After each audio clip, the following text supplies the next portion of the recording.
Hello guys, happy independence day. तो guys, सवाल मेरा ये है कि आज हम सभी विश कर रहे हैं एक दूसरे को हैप्पी इंडिपेंडेंस डे। क्या सच में हम लोग हैप्पी हैं? क्या सच में हमारा देश इंडिपेंडेंट है? क्या हम इंडिपेंडेंट हैं? क्यों हम लड़कियां 7 बजे के बाद बाहर नहीं निकल सकते घर से? अगर नहीं निकल सकते तो कहाँ से इंडिपेंडेंट हुए? जब हम लोग एक टाइम लिमिट, ये क्राइटेरिया आया कहाँ से? मुझे तो समझ ये नहीं आता कि 6-7 बजे के बाद नहीं निकलना है। क्या कोई लड़का इंडिपेंडेंट है? क्या कोई लड़की इंडिपेंडेंट है? हम लड़के आज़ाद है या लड़कियाँ आज़ाद है? हम इस आज़ाद देश का हिस्सा है, लेकिन क्या हमारा देश आज़ाद अभी भी हो पाया है? 79th ईयर हो चुके हैं देश को आज़ाद हुए, संविधान को लागू हो चुका है, देश आज़ाद होने के बाद संविधान भी लागू हो चुका है, बट क्या संविधान का पालन हो रहा है? क्या हम अपने मौलिक कर्तव्यों का पालन कर पा रहे हैं? क्या हम अपने अधिकार को जान पा रहे हैं? क्या अपनी बात अब हम रख सकते हैं देश के सामने, अपने घर पर? बाहर क्या हम अपने घर पर नहीं रह सकते?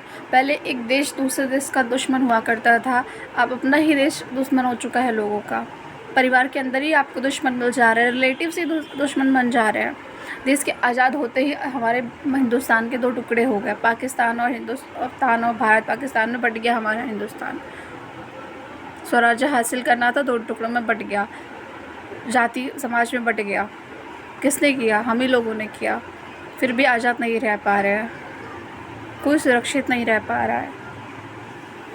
हमारे स्वतंत्रता सेनानियों को स्वराज इसलिए हासिल करना था, देश को आज़ाद इसलिए हासिल कराना था क्योंकि ताकि हम लोग सुकून की ज़िंदगी जी सकें, दूसरों के ग़ुलाम ना बन सकें, हमें ग़ुलाम बनकर ना रहना पड़े, हम अपने देश को फिर से आज़ाद करा सकें, इसलिए किया था आज़ाद। बट इसलिए नहीं किया था कि सती प्रथा को बंद इसलिए नहीं कराया गया कि अपने पति को ही आप काट कर ड्रम में भर दीजिए, फ्रिज में पैक कर दीजिए। या इसलिए भी नहीं आज़ाद कराया गया कि आप राह चलते किसी लड़की का रेप कर दीजिए। ना एज देखिए, ना उम्र देखिए, ना रंग देखिए, ना जात देखिए। देश को आज़ाद कराने में सभी का हाथ था। वो स्वतंत्रता सेनानी हिंदू भी थे, मुस्लिम भी थे, सभी धर्म, सभी जातियों, सभी उम्र के शामिल थे। बट आज का दौर ये आ गया है कि पड़ोसी का दुश्मन हो गया है। अगर आज के दौर में सोचिए वो स्वतंत्रता की लड़ाई होती तो क्या देश आज़ाद हो पाता?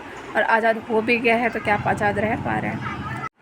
क्या सिर्फ तिरंगा हर साल फहरा देने से, ट्री कलर की ड्रेस पहन लेने से, कैप लगा लेने से, बैच लगा लेने से ही इंडिपेंडेंस डे मनाया जाता है? गाइस, एक्चुअल में इंडिपेंडेंस डे कैसा होना चाहिए, आप बताइए।